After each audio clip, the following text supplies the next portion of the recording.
Dhuguu qorichaa mataan na beekee dhukkubsataan tokko. Bakka gara chaanala kiyyaatti nagaan dhuftan maqaan kiyya faarmaasist Anwaar Abdichaamaa barsiisaa faarmaasiitii.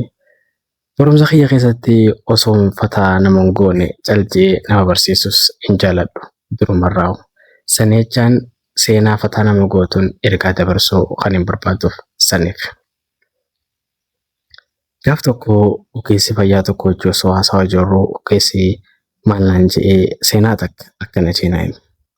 Dhukkubsataan tokko gama keenyaa dhufe nama guddaadha. Dhufee yaalii hundaatuu cheekaappii hundaatuu gooneef ta'a. Biyya cheekaappii godhameef booda keessa dhukkube immoo dhukkuba xiqqaa normaaliidha.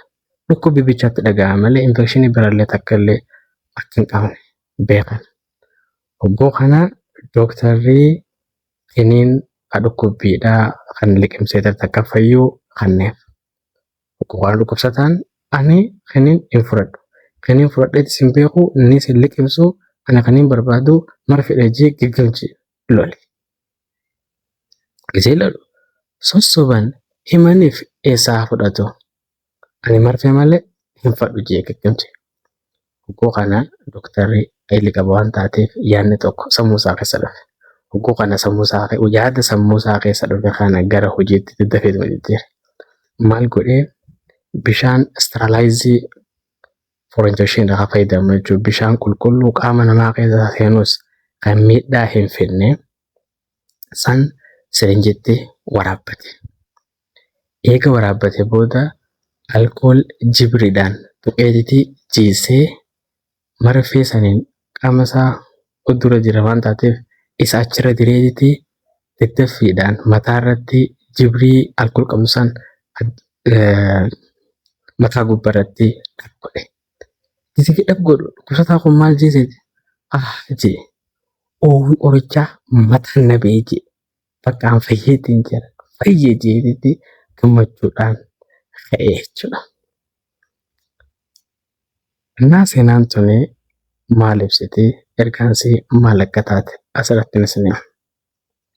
Jalqaba dhukkubsataa irraa ni gala. Dhukkubsataan maal jee sammuu isaa amansiisee ani kiniin malee kiniin yoon fudhadhee hin fayyu.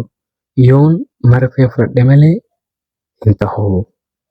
Sanicha dhukkubsataan kun marfeetti amanee jira. Waan feete kannaa oltuu kiniin feete kannaa oltuu namichi kun hin fayyu. Maaliif marfee irra dippendatee jira.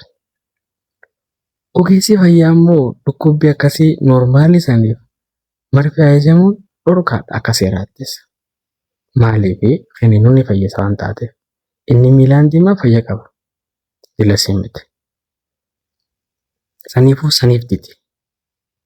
Asirratti dooktarri dhukaasaa ba'an. Marfeen kan kennamuuf nama laaffatee jiru, nama deemuu hin dandeenye, nama kiniin liqimsuu hin dandeenye. Itti aansee ammas qorichi sana yoo marfee malee kan jirre yoo taate gosan marfee fayyadama malee qaljaamee lafaa kaa'amee marfee hin fayyadamu. Dhukkubsataan immoo kan hin beeku. Saniifuu ergaan seenaa tanaa walumaa galatti kana fakkaatti. Dhukkubsataan maaliif marfee akka jedhamuu qabu beekuudha qaba. Liqitti ibsa. Innaa gorsa ogeessa fayyaa immoo dhagahuu qabaan si ta'a. Seenaan tun akka fataa isin gootee abdiin qaba. Seenaa keessa immoo hubannoon isin harkattanis akka harkattan abdiin qaba. Sinicha seenaan tun yoo isin taate subscribe, like, comment, shares godhaan isin jaa hanga barnoota itti aanutti fata seenaa fataa nama walitti dhibnutti nagaan naa turaa. Massalaam.